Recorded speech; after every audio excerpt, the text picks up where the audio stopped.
like our actual values now have become rendered quaint, it seems, in this current administration. And we are fully mask off that the only thing that matters is money and power. And so therefore we are aligning ourselves with Russia.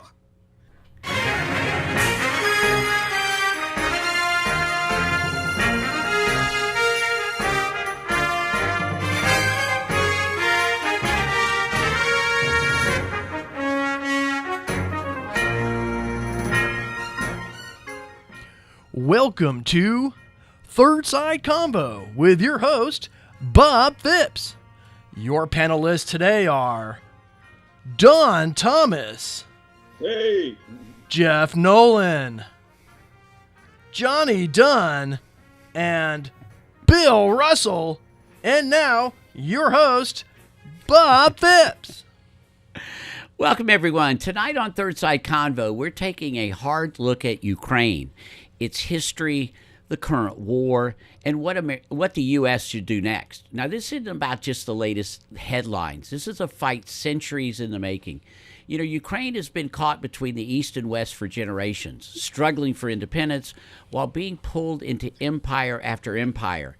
To understand today's war, we need to understand how we got here. So first, we're going to break down the history. Who has controlled Ukraine, how Russia justifies its claims, and why NATO has become such a flashpoint. So let's set the stage before we tackle what's next. So Jeff, what to you is the most important thing about the history of Ukraine that's gotten us to this point? Well, I think that, you know, with what we're talking about today, I think the most important history is extremely recent history. Mm-hmm. What we're dealing with today is the fallout of Ukraine being invaded by Russia. Okay. In the last 6 years, between Gotcha. Crimea and now, I think that you know, the fascinating history of Ukraine itself is certainly a wonderful thing to discuss and look at, and a really interesting topic. But I think where we are right now, it comes down to the morality of what is happening today. Okay. Hey, Bill, isn't there a lot of people, though, that are like have been Russians or Russians live in lots of places because this place has been part of Russia for a long time, right? Well, yeah, it's definitely been a mixing ground for many different ethnicities. You had a lot of Poles lived in the western part of Ukraine. Of course, there are eastern sections, and particularly those sections where the Russians are currently sitting have actual Russian majorities in those many of those areas, particularly around Donetsk. So it is very complicated. It is a mix of different peoples, and it has been for a long time. And that is part of the problem with discerning what the next step should be. Okay. Don, what struck you as far as this region, which we know so little about, you know? I'm not the expert on this part, but I'm just kind of an expert, or not an expert, but of war. Are you for it or against it, Don? I guess I should say. And that's all. It's always come to the main topics about war is always property, money, and politics. You know, and Ukraine is right in the mix of all the rest of the mix of all wars and stuff. All right, yeah. Oh, no, it is. I mean, and there always seems to be something going on somewhere. Johnny, what's your opening thoughts on the kind of this whole area and what we're having to talk about here? We'll make sure we name no names. I would just ask the panel, who is in charge when Russia invaded Georgia? Who is in charge when Russia invaded Crimea? And who is in charge when Russia invaded Ukraine? Vladimir Putin, yes. Vladimir Putin, Vladimir Putin, Vladimir Putin. All right. Good one, Jeff. Good one. Well, you know, I was going to talk about the politics of this thing a little bit later. And we know sometimes on this show, look, you know, what is the most important thing? I guess the most important thing is what are we going to do about it now? But this area, you know, as I read a little bit coming into the show, really does have a lot of Russian influence in there. This is not, I mean, now they weren't necessarily partying when Ukraine came in. Maybe they wanted that. Bill, were the Russians hoping? I just lost you, Bob. I lost Bob too. Audio Everything's lost. Great answer, by the way, Jeff. It's funny that we can hear each other, but Yeah, right. Anyway, let's continue, gentlemen. Man, I don't know. We're just having the boogaboos today, right?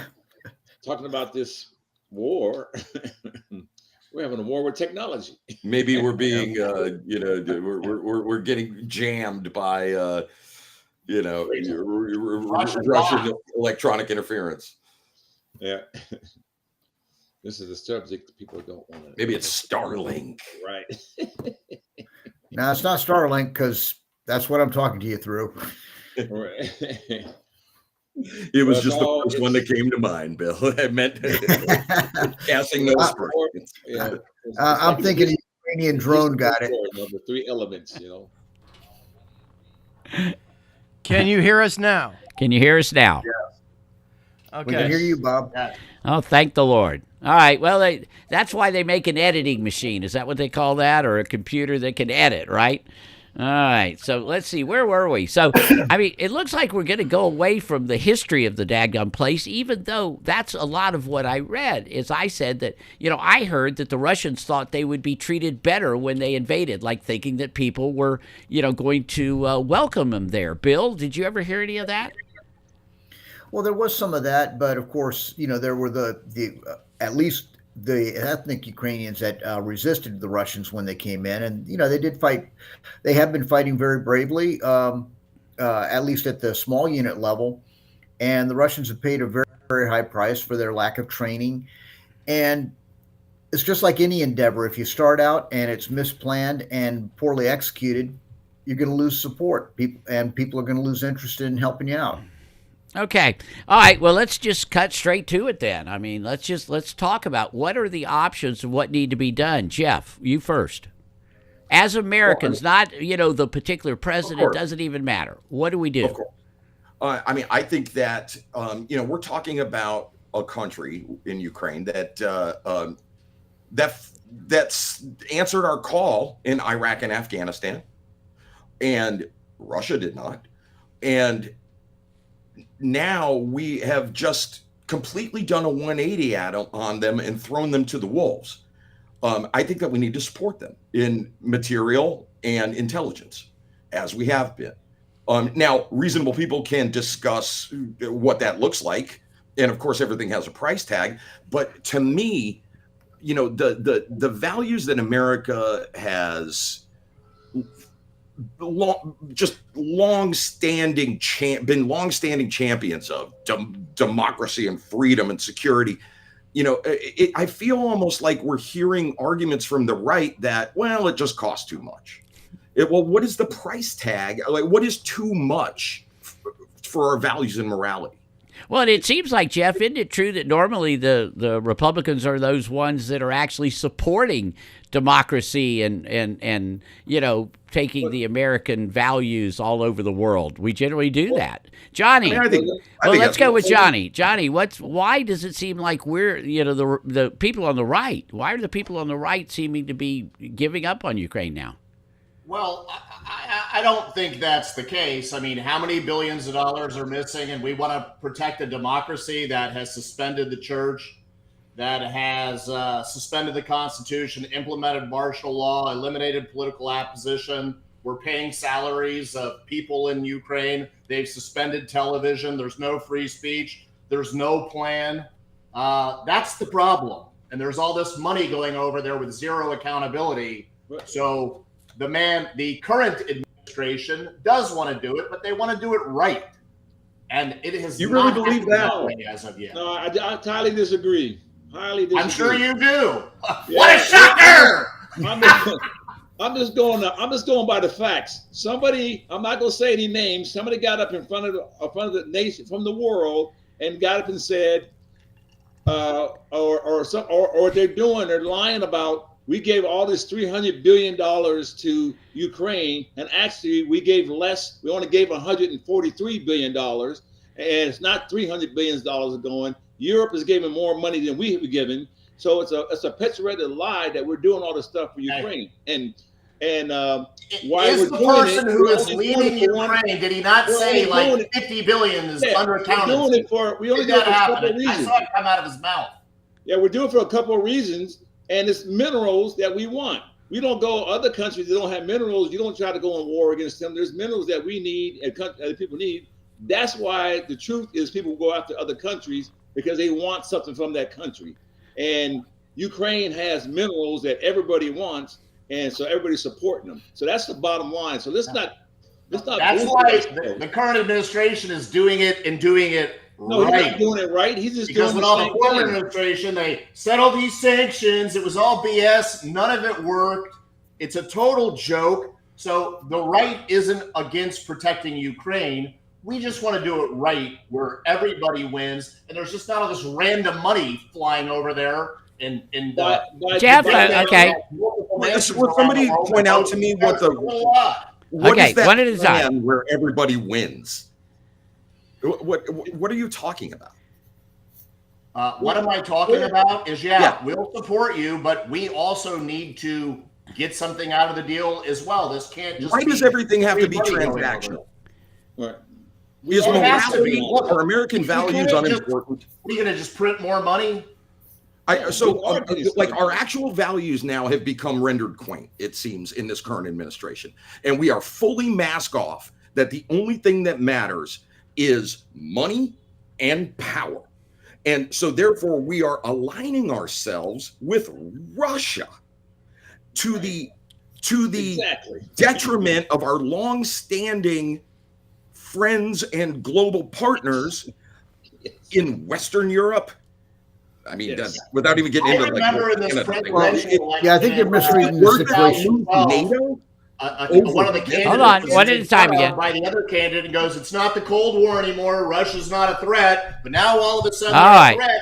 And yet we've been breaking their promises to them since 1990. We embarrassed ourselves. Are they supposed to just bend over and take all the broken promises we've had to them?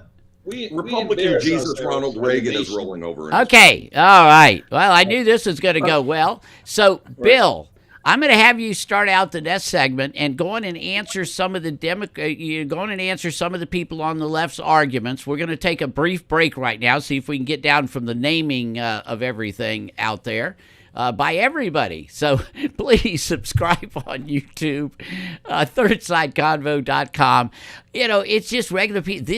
I've been talking to a lot of people about this over the past couple of days. People are pretty upset about what's going on here. Wars are not an easy thing to deal with. So we'll be right back after a word from our sponsors. Corona Cigar Company is your one-stop shop for all your cigar needs. Whether that's a brand new humidor, a box of those new cigars you've been waiting for, a top-of-the-line cutter or lighter, a place to enjoy the finest cigars and spirits with friends, or the only cigars grown right here in the Sunshine State. We've got you covered. Come visit one of our retail locations for the ultimate cigar experience. Visit us online at coronacigar.com. Oak Ridge Gun Range is a family-oriented shooting range that has been in business for over 30 years. They specialize in basic firearm training and offer numerous services such as consignments, gun trades, gunsmithing, and concealed weapon classes. I even got my training for gun safety at Oak Ridge Gun Range. Great customer service, and firearm safety is what they do best. So find out more at oakridgegunrange.com. All right, so what we're wondering about, I guess we'll kind of get it down to this, is are we just sending like blank checks, or is this a necessary investment in global stability? Should we ramp up the military aid? Should we push for negotiations or take a step back?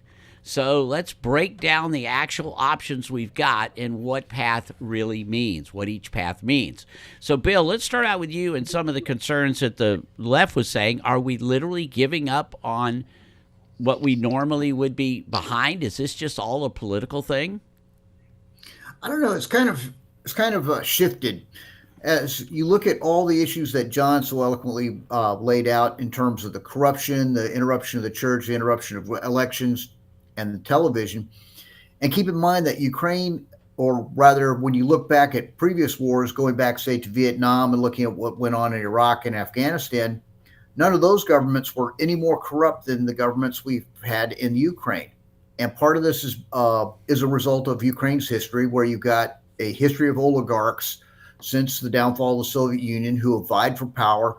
And it's very, very difficult to identify any one group that really comes up to that measure to say these are the folks we really need to support and need to have them in charge. Unfortunately, a lot of the money and aid that went into Ukraine has been used as a back channel, just as we're seeing with USAID now, where money was going out and then coming back into slush funds and used for various programs here in the United States, and particularly used by the Democratic Party to fund various groups here in the United States, as well as simply corrupt favored businesses. So all right, that's well, part of let's the kick it problem, back and to money was going away. Okay, But so let's kick it back to Ukraine. Yeah. Go. Okay.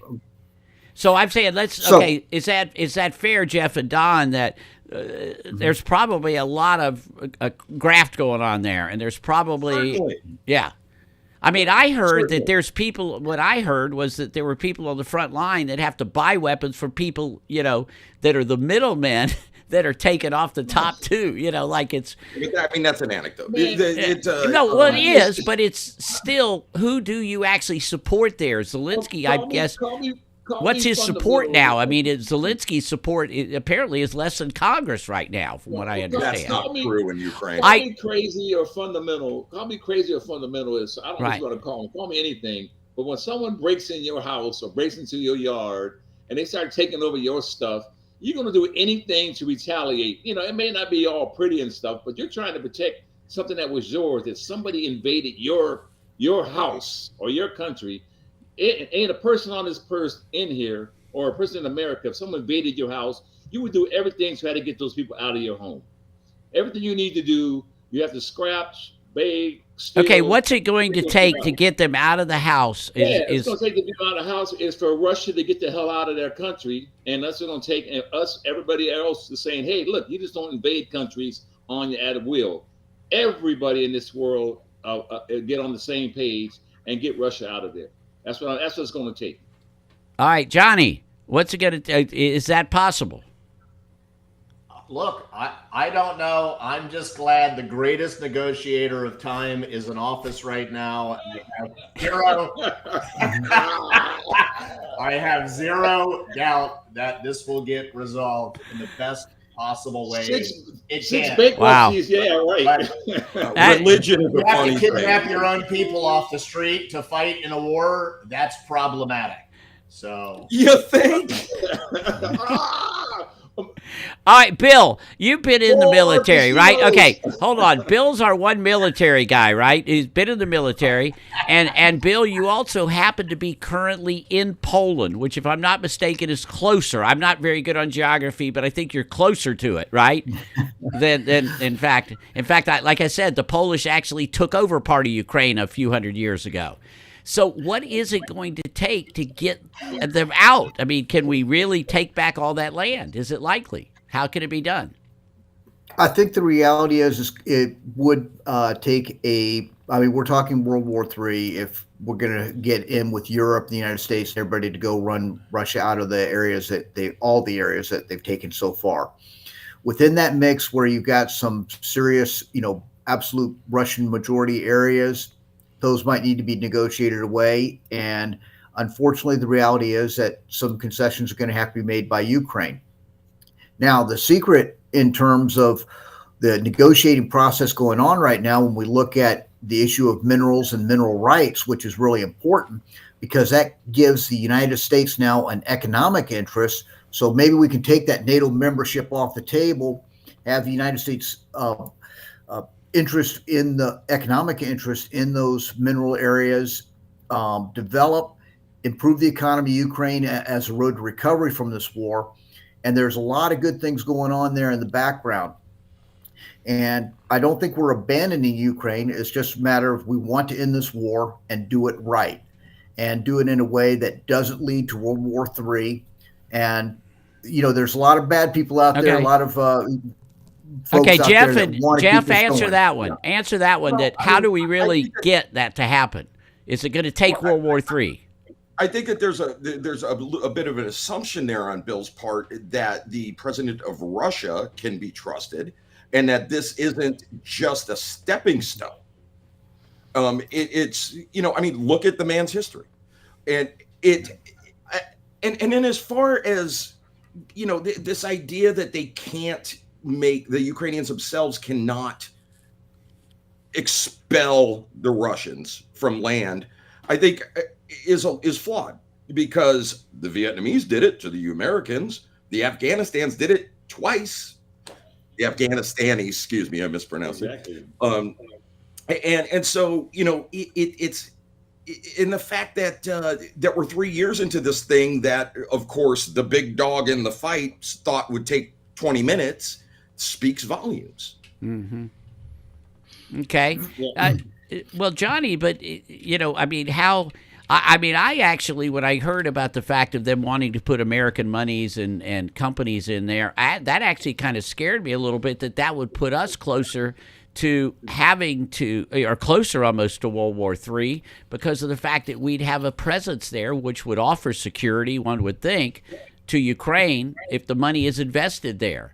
Johnny, did you think that, or do you think that actually having that American presence, it pretty much dares Putin or dares Russia not to invade again, doesn't it? Or not to invade further, I should say, because they wanted the whole thing. Like Jeff said, they thought they could go in 2 weeks.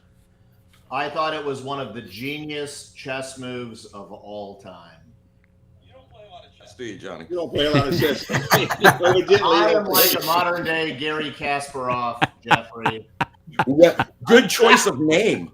I noticed you didn't go with Bobby Fischer on that one. I was just crazy. point out we should get a new negotiator. Somebody that's actually successful in negotiations, not somebody. Okay. Yeah, I got it. Negotiator. I mean, no, it could be somebody on the right. It could be somebody on the right. Let's try to get a new negotiator in there. Somebody that doesn't have a history of failures. Let's get somebody that have a history of positive stuff and put him in charge, because we're going to have the same problem, because half are going to go with him, and the other half is going to go the other way. So let's find somebody that is successful to negotiate and put them in charge. Well, okay, but does it stay like it is, Don? Don, does it stay like it is, or do we put European or U.S. troops in there to kick Russia out? Well, they have to do that. That's the last straw of the thing. But like I said, if you can find somebody in the world that has that kind of negotiation prowess or negotiation skills, to put him to negotiate. But somebody with a history of failures and everything else should not be negotiating this war. That's all I'm saying. Should be somebody else.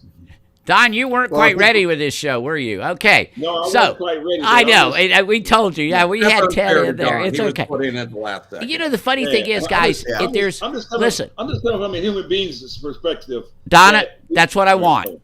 Don, that's what I want. That's what the show is all about. This is anything but polished, okay? So don't worry about that. But so on the right, they actually believe that if we leave it at the border it is now, okay, that's the best way to end the war and arrange the peace. But on the left, you're saying you can't have that, right? No, wait, rephrase that for me, Bob. Not with the people I can phrase it differently. I'm not sure if I made sense the first time, but basically what I'm saying is it seems to be that on the right they want this war to end, and so let's just accept the fact that there's going to be some areas that Russia will not give back. Now, Bill said some of them are actually Russian in ancestry, but whatever. We can't. California. Yeah. I just don't believe people taking shit that's not yours. I'm just a fundamental. You take shit that's not yours, you shouldn't get to keep it. It's not. But what's the cost? What's the cost? Right. So what do we do? Whatever the Ukrainians decide, they're the ones that are dying. It's their country. Well, but do we keep funding an endless war when that country has its own issues? We fund endless wars continuously. Okay. Every day. And that's why nobody believes in this one. Vietnam, Afghanistan, Iraq. So why are we supposed to suddenly believe this is the one? This is World War II all over again. And it's I don't think anybody's saying that, but I think that reasonable record. people understand that Russia is not our friend. Okay. Well, I think we do understand that Russia is not our friend, but the thing is that when we talk, just as we talked about how difficult it's going to be for the Ukrainians to kick the Russians out, we also have to recognize that although Putin has invaded Russia or invaded Ukraine, excuse me, several times, taking Crimea, and then back in 2014 and going again in more recent years, he is severely limited by some severe population problems. The old days of the Russian mass waves of soldiers charging into Stalingrad, those are gone because they've got such a difficult demographic problem, such a shortage of children. Their entire population is aging out. Russia is on the verge of a demographic collapse, and Putin is limited by that, but he is trying to establish those strategic choke points to protect those Soviet or Russian borders in the future. Go ahead. Well, you know what's interesting, Bill, is I think about it. What's that? I'm sorry, Jeff. Protect those borders from who? From a Ukrainian invasion? From Ukraine, from what they see as a threat from the West. That's from the Russian perspective. They've had a traditional inferiority complex. They've been invaded over the centuries many, many times from all areas, whether it's from Sweden, from Poland, from Germany in most recent history, going back to the days of Genghis Khan and the Tatars and their incursions against the Chinese, and then folks coming up from the Stan areas. So yeah, there's a lot of history there for the Russians. They have this strategic need and this paranoia that requires them to drive to go beyond their borders to establish checkpoints, the choke points where they can control attacks into their territory. Got it. Well, listen, we've got to take our next break because we've just got to. We've got to talk to our sponsors, got to let them please subscribe on YouTube, on thirdsideconvo.com, and we'll try to come up and see if we can come up with a nice finishing segment where we actually find some agreement here. I know it's there because I've talked to everybody all week. It's there. We got to find it. We'll be right back. Aw, Dad, my computer's slow again and I can't play my games. Call Your Computer Solutions today, and we will scan for viruses and clean that computer up remotely and make it fast again. Our phone number is 407-826-0810. Thanks, Dad. My computer's fast again. Now I can do my homework. Thanks for calling Your Computer Solutions at 407-826-0810. The Tibia Show would like to thank Boggy Creek Airboat Adventures for being one of our sponsors. I got to go on an airboat and saw a real gator. I even got to go to the gem mine and mine for some gems. We ate a steak dinner at the restaurant and even got some gator bites. If you want to have a blast with the entire family, I suggest you go to www.bcairboats.com right now. Get your tickets today. The website again is bcairboats.com. All right, we're back. Wars don't just play out on the battlefield. They play out in politics often, too. We've kind of seen that tonight. The side in power when a war starts usually backs it, while the opposition starts questioning the costs in time, money, and lives. We've seen it before, and I think we're seeing it with Ukraine. So is this just another cycle, or is there something different about this war? Jeff, I know I threw this out to you before, but I really, it seems upsetting to me that the conservatives seem to be, like you say, possibly, giving up on the chance for this country to have a valid democracy and have freedom and all that stuff. Whereas in other wars, it's been the Democrats saying the same thing. Why are we there? Do you see some political part to this sometimes? I can see it in the emotions, that's for sure. Yeah, I mean, I have some theories about that I can't say on this show without breaking the number one rules of not naming people specifically. Okay. But it, it feels tit for tat right now to those of us on the left. It feels personal from the U.S. administration. Okay. And it feels, frankly, juvenile. Yes. And geopolitically stupid. Okay. But you also recognize, or do you admit that possibly in the past some of the wars the Democrats or the people on the left have been the one criticizing because the right was the one that started it? I mean, I'm sure that's true. I don't. Yeah. I mean, I'm maybe not the best person to answer that, Bob, because my brain doesn't think like that. I don't. I really don't. I don't Gotcha. divide things into All right. Democrats, Republicans, left, right. I really don't care about it. Okay, Johnny, So will my you brain admit? doesn't work that way. Okay, Johnny, will you admit that sometimes we line up politically on something as important as this? What's the exact question there? That Well, kinda got muddled. good question there. What I was saying was I've always seen that wars, the criticism in the war seems to be by the party that didn't start the war. The other ones are the ones that, and so it ends up being a political discussion, and the emotion between us where we should be trying to say, what can we do? It's all about pointing fingers still. Look, I am all for supporting Ukraine, just not with no plan and all the BS that they're pulling off, and no plan and no objective and just an empty checkbook. I'm all for helping them. Doing it right. Okay. I don't understand what BS you guys talking about the Ukraine is doing. I mean, Becoming a dictatorship. they're not coming to dictatorship. It's propaganda. They're not coming to dictatorship. The man's been elected to be in charge of the man. The man's been elected to be a part of his country like anybody else. Hitler was elected also. War. And I like to point out, this is not we only had one war. That was an Iraq war, and everybody was behind that until stuff started coming out. But we were all behind the Iraq war because we were all one nation at the time. Right. And I would love to get back to The that. administration wasn't behind the Iraq war, by the way. Who was it? The guy who's Everybody currently voted for running it. All right. One person. badly against the. There was one person that didn't vote for that They were war. smart. Everybody voted for that war. Well, Everybody- Don, believe it or not, we've already run past our time, and this is one of those shows. I'm going to look back and watch it. It's pretty fun. So, Bill, I'm going to give me your last thoughts, and we're going to have to get last thoughts from everybody and cut this thing. What do we need to do? Well, I think we need to establish some interest. We've got to.